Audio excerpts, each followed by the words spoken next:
수미터 끝까지 차올랐습니다. 공항 게이트 앞 이경도는 그녀의 팔을 낚아챘습니다. 18년 전처럼 또다시 사라지게 둘 수는 없었으니까요.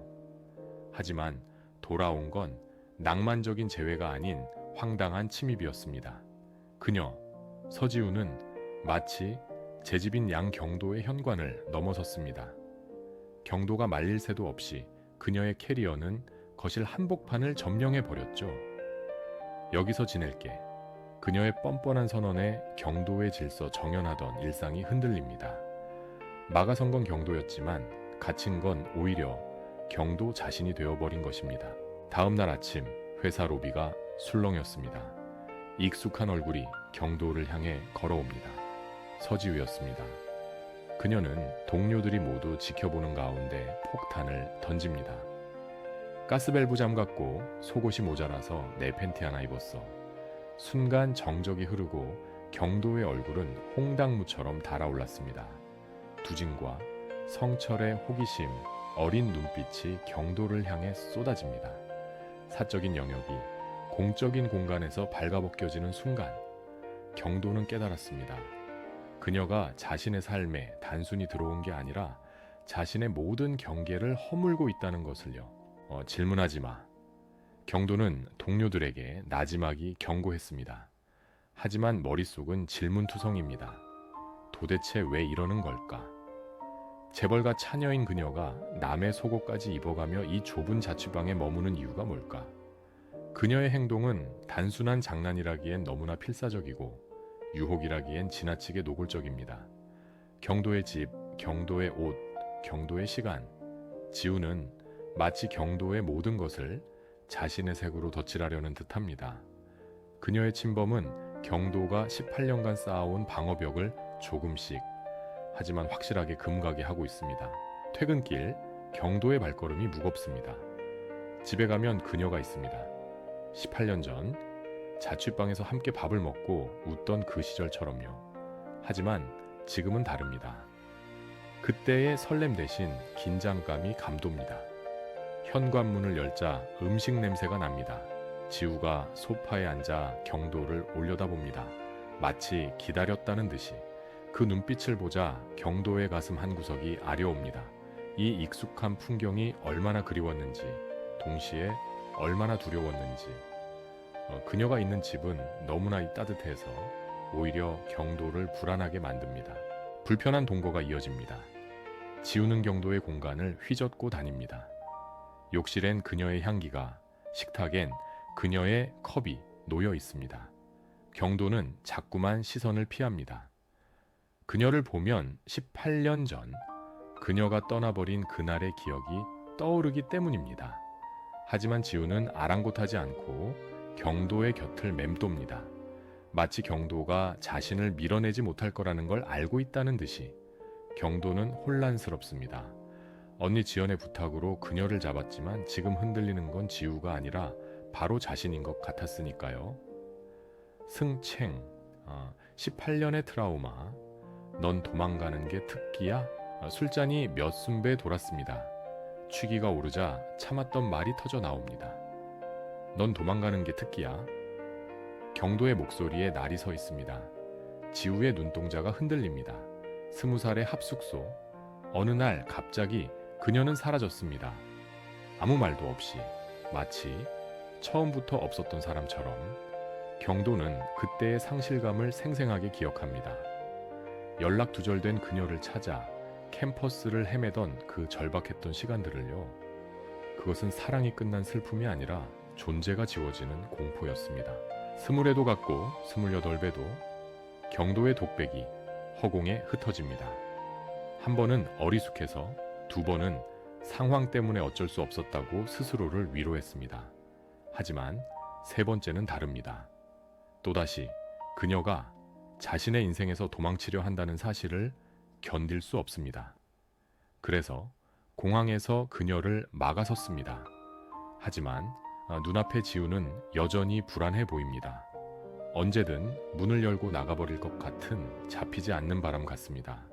경도의 눈에 물기가 어립니다. 기다림은 익숙하지만 반복되는 이별은 결코 익숙해지지 않는 법이니까요. 지우는 경도의 비난에 아무 대꾸도 하지 않습니다. 그저 술잔만 만지작거립니다. 그녀라고 왜 할 말이 없겠습니까? 재벌 가라는 배경, 가족들의 압박, 우울증을 앓던 엄마, 그 모든 무게가 그녀를 짓눌렀을 겁니다. 도망치는 것만이 유일한 숨구멍이었을지도 모릅니다. 하지만 경도 앞에서 변명하고 싶지 않습니다. 그에게 준 상처가 얼마나 깊은지 알기 때문입니다. 침묵 속에 두 사람의 18년 세월이 무겁게 내려앉습니다. 서로를 너무나 사랑했기에 서로에게 가장 큰 아픔이 되어버린 두 사람. 과거의 기억이 파노라마처럼 스칩니다. 호텔 연회장에서 알바하던 경도와 재벌가 딸로 나타난 지우. 신분의 차이를 뼈 저리게 느꼈던 그날의 비참함. 그리고 눈물로 얼룩진 이별의 순간들. 경도는 지우를 보며 묻고 싶습니다. 그때 너는 어땠냐고, 나만큼 아팠냐고, 나를 버리고 떠난 그 길 위에서 너는 행복했냐고. 하지만 입 밖으로 나오는 말은 가시돋친 비난뿐입니다. 사랑한다는 말 대신 원망을 쏟아내는 자신이 경도는 밉습니다. 이 지긋지긋한 애증의 굴레를 어떻게 해야 할까요? 분위기가 무겁게 가라앉았습니다. 경도의 질문은 비수처럼 날아와 지우의 가슴에 박혔습니다. 특기냐고 지우가 쓰게 웃습니다. 도망친 게 아니라 살기 위해 발버둥 친 거였다면 믿어줄까? 네가 내 인생의 가장 따뜻한 안식처였기에 너를 망치기 싫어서 떠난 거였다면. 하지만 지우는 말을 삼킵니다. 지금 필요한 건 구차한 변명이 아니라 확실한 증명입니다.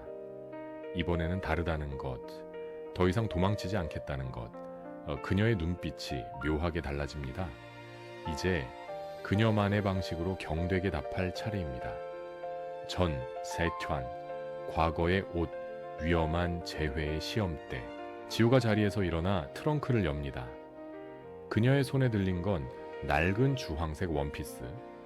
18년 전 경도가 아르바이트비를 털어 사주었던 옷입니다.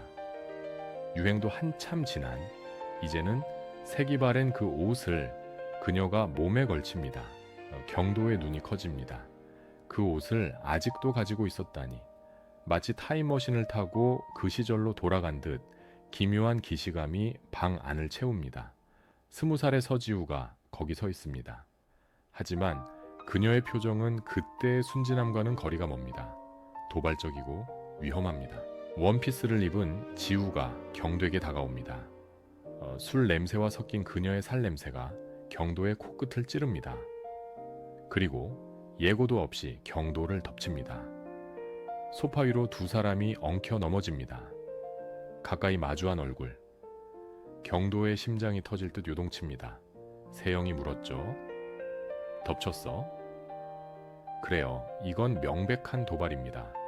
이 상황이 당황스럽지만 밀어낼 수가 없습니다. 그녀의 천이 너무나 그리웠으니까요. 18년 동안 억눌러왔던 본능이 깨어납니다. 이것이 술김인지 사랑인지 혼란스럽습니다. 장난쳐 봤어. 얘는 어떤가? 지우가 경도의 품에서 고개를 들며 속삭입니다. 그녀의 입꼬리에 걸린 장난스러운 미소. 경도는 멍해집니다. 이 모든 게 자신을 시험하기 위한 연극이었다는 건가? 경도의 마음을 흔들고 반응을 즐기는 잔인한 게임. 하지만 경도는 압니다. 그 장난스러운 말투 속에 숨겨진 떨림을. 그녀도 두려운 겁니다. 자신의 매력이, 자신의 영향력이 여전히 경도에게 유효한지 확인받고 싶은 겁니다. 그녀의 도발은 자신감의 표현이 아니라 불안의 반증입니다. 경도가 지우의 손목을 낚아챘습니다. 장난으로 넘기기엔 감정이 너무 커져버렸습니다. 경도의 눈빛이 진지하게 빛납니다. 나 좋아하는 거는 진짜지? 그의 물음은 단순한 확인이 아닙니다. 지난 18년의 기다림에 대한 보상을 요구하는 것입니다. 장난이 아니라 진심을 내놓으라는 묵직한 요구. 지우의 미소가 서서히 옅어집니다. 경도는 더 이상 그녀의 손에 휘둘리는 순진한 대학생이 아닙니다. 그는 상처받을 각오를 하고 진실을 마주하려는 어른 남자입니다. 이제 지우가 대답할 차례입니다. 두 사람 사이의 공기가 팽팽합니다. 주황색 원피스는 과거의 사랑을 상징하지만 지금 두 사람이 나누는 감정은 현재의 욕망입니다. 지우의 도발은 경도의 이성을 마비시켰고 경도의 직구는 지우의 방어를 무너뜨렸습니다. 다시 이별할 리 없다고 믿었던 28배 실패. 그 아픔을 딛고 그들은 다시 마주했습니다. 이 위험한 장난의 끝이 파국일지 새로운 시작일지 아무도 모릅니다. 하지만 한 가지는 확실합니다. 오늘 밤 두 사람은 결코 이전으로 돌아갈 수 없다는 것을 감정의 둑이 무너지고 있습니다. 이야다이치의 무조건적 보호와 비난받고 싶은 욕망. 다시 시간이 흐르고 술 기운이 가라앉은 밤, 지우가 입을 엽니다. 너는 조금도 내 탓을 안 해. 그게 더 짜증나. 그녀의 목소리에 물기가 섞여 있습니다. 경도는 언제나 그랬습니다. 지우가 떠나도 상처를 줘도 그녀를 탓하기보다 상황을 탓하고 자신을 탓했습니다. 그 무조건적인 이해가 지우에겐 더 큰 형벌이었습니다. 차라리 욕을 하고 화를 냈다면 마음이 편했을 텐데. 경도의 그 착해 빠진 순정이 지우의 죄책감을 더욱 날카롭게 찌릅니다. 비난받고 싶은 욕망, 그래야만 빚을 갚는 것 같고 용서받을 수 있을 것 같은 그녀의 비틀린 심리. 어쩌라고 그럼? 경도가 버럭 소리를 칩니다. 그도 답답합니다. 화가 안 나서 안 내는 게 아닙니다. 화낼 자격조차 없었던 지난 시간들이 너무나 허무해서, 그리고 화를 내면 정말로 끝이 날까봐 참고 있는 겁니다.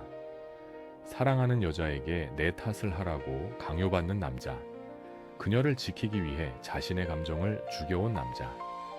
경도의 고함은 분노라기보다 비명에 가깝습니다. 제발 나 좀 그만 힘들게 하라고, 그냥 내 옆에 있어 달라고 애원하는 것처럼 들립니다. 지우가 잠들었습니다. 소파에 웅크린 그녀는 세상의 모든 가시를 세우던 재벌가, 트러블 메이커가 아닌 그저 상처받은 작은 새 같습니다. 경도는 한숨을 쉬며 이불을 가져옵니다. 미우나 고우나 그녀가 추울까 봐 걱정되는 마음은 어쩔 수가 없습니다.